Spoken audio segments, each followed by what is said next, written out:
जय श्री कृष्णा। यह लड्डू गोपाल की कहानी और उनकी एक ऐसे भक्त की है जो कि निस्वार्थ भाव से अपने प्रभु की सेवा में लीन रहती है।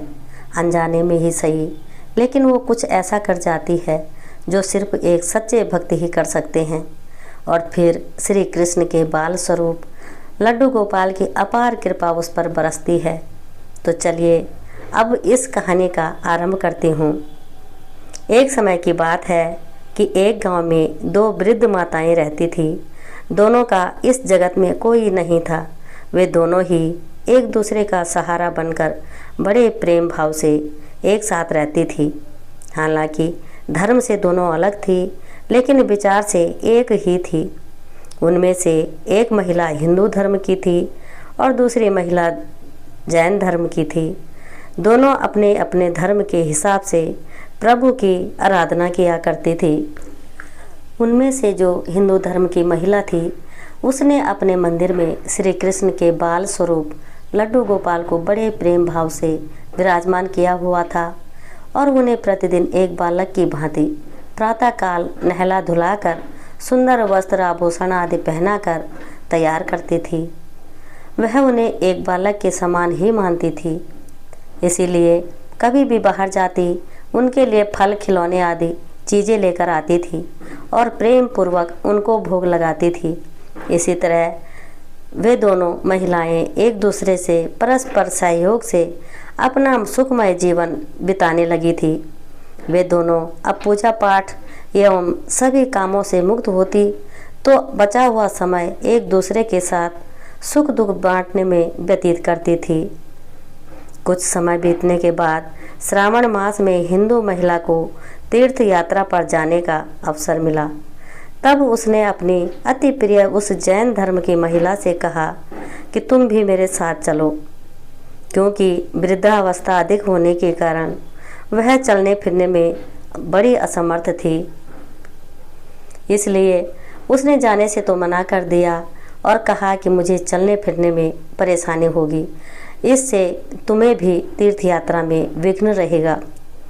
तब वो हिंदू महिला उदास मन से तीर्थ यात्रा पर अकेले ही जाने के लिए तैयार हो गई और जाते वक्त उसने उस जैन महिला से कहा, सखी, मैं 1 माह के लिए तीर्थ यात्रा पर जा रही हूँ। मेरे आराध्य श्री कृष्ण बाल स्वरूप लड्डू गोपाल का बहुत ध्यान रखना। उन्हें बिल्कुल एक बालक की तरह स्नेह देना। प्रतिदिन स्नान आदि कराकर सुंदर वस्त्र आभूषण पहनाकर भोग लगाना। उस जैन महिला ने सब बातें सुनी और बोली कि हाँ सखी, तुम चिंता मुक्त होकर तीर्थ यात्रा को जाओ। मैं तुम्हारे लड्डू गोपाल का भली भांति ध्यान रखूंगी। इतनी सब बातें बताकर वह महिला तीर्थ यात्रा को निकल गई और जैन महिला ने सारा कार्यभार अपने सानिध्य में लिया और बड़े उत्साह और उमंग के साथ सुबह उठकर खुद नित्य कर्म से निवृत्त होकर लड्डू गोपाल के स्नान की तैयारी में लग गई।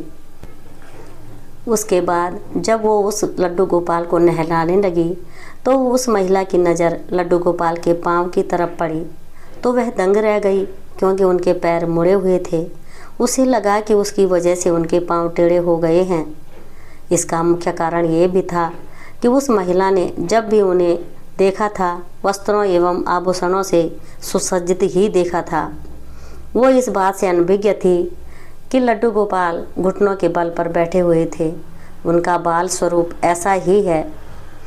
वह बहुत परेशान हो गई और सोचने लगी कि मैं अपनी सखी से क्या कहूँगी।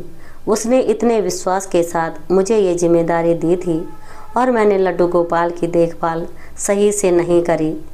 ये सब सोचकर वह चिंता में बैठ ही गई कि उसे याद आया कि उसकी सखी ने कहा था कि लड्डू गोपाल सिर्फ एक प्रतिमा नहीं बल्कि जीवित होते हैं। बस फिर क्या था, उसने निश्चय कर लिया कि प्रतिदिन उनके पैरों की मालिश करूंगी और वह दिन में कई बार ऐसा ही करने लगी।